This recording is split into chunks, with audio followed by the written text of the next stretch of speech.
right, come. All right, raise your hands. We'll get started. You approved the lineup.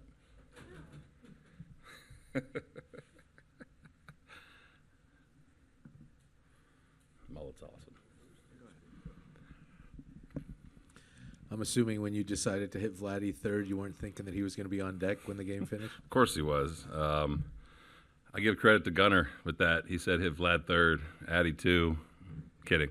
Yeah, I mean, that's like your worst nightmare is have him sitting there on deck. But it's with their two lefties, you know, the way it wraps back around, you know, you feel comfortable. Kind of the whole point is to kind of keep lefties away from Addy.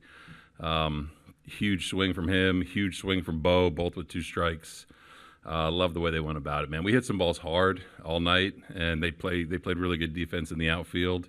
And just 2 huge swings there from Bo and Addy.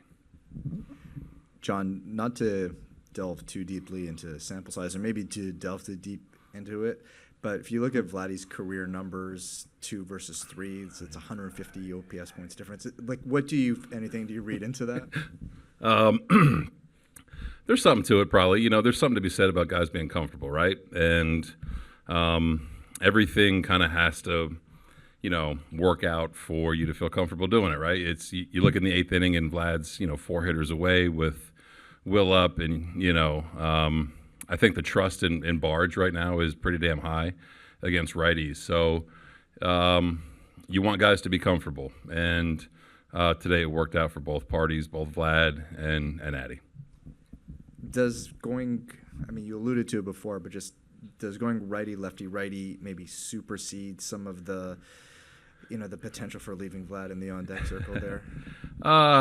You know, you never want that to happen, right? You want to have Vlad to have a chance late. You know, it's a constant battle between trying to, you know, construct a lineup to where you could put some runs up against a starter, and then who do you want facing against high leverage arms? So, again, I think Vladdy being comfortable in the 3-hole is real. You know, it's the numbers are what they are, and conversations with him are what they are, and glad it worked out today. But I think you have to have people around him to make it work. You know, he understands the nature of the game. He understands how many times that may come up over the course of a season.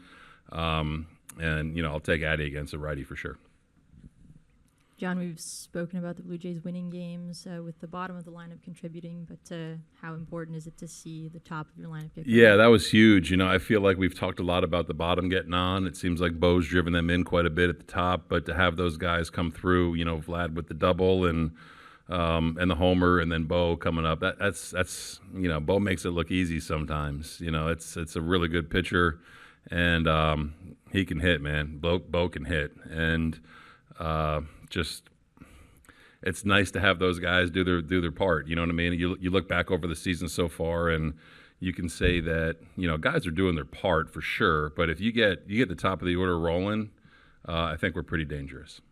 Bo hadn't had a ton of extra base hits recently. Must feel good to see that one go there. Yeah, I mean, you look at his season kind of, you know, as a whole. I think he's hit the ball really hard, pretty consistently, and the extra base hits will come, you know, and he hits mistakes really well.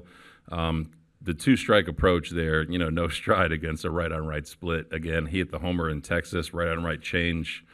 I forget who that was against, but he makes it look a little bit easier than it is, you know, and as long as he's taking aggressive swings, you know, he's in a good spot, and it's great for us. John, how are Miles and Jonathan doing? Miles got a right ankle sprain. We'll see how he is. He hit the wall it was right before he hit the wall, and then kind of going into the wall, just landed a little bit funny. We had him run a little bit, and we'll check on him. Class A should be okay, kind of right knee contusion, pretty good fastball right there on the outside of the knee. But we'll check on him tonight and tomorrow. With, like, the injuries, there's a bunch of hit batters, the homers at the end there. What is the feeling of a game like that, the chaos of it all? Yeah, a lot going on, you know.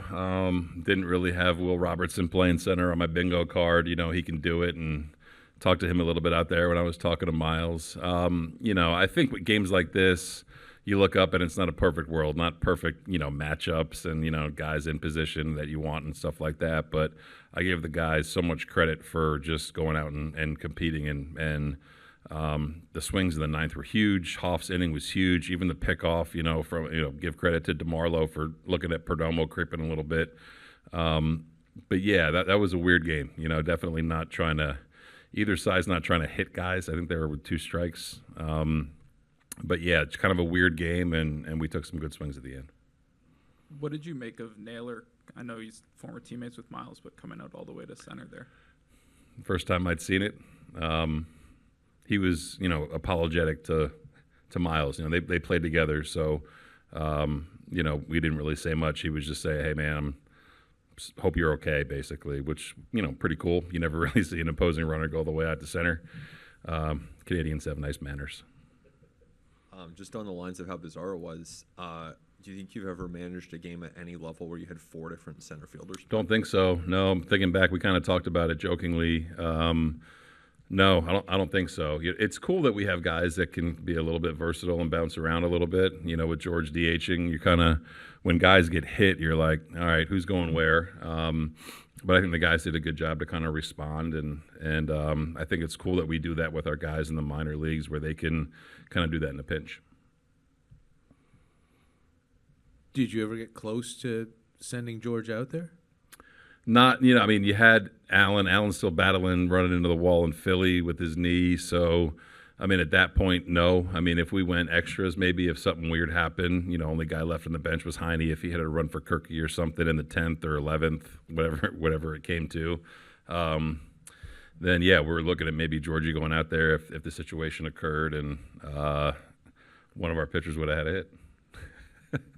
Or stand there, I should say.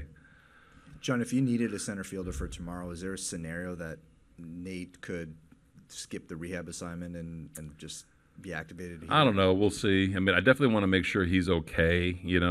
Whenever you're dealing with a concussion, you want to make sure that the person and the player is okay. So if we have to kind of makeshift it for a day, we will. And we know we have guys in Buffalo that can come up. All right, thanks, everyone. Got anything? Nice job. You're 1-0. Since being here, you're 1-0.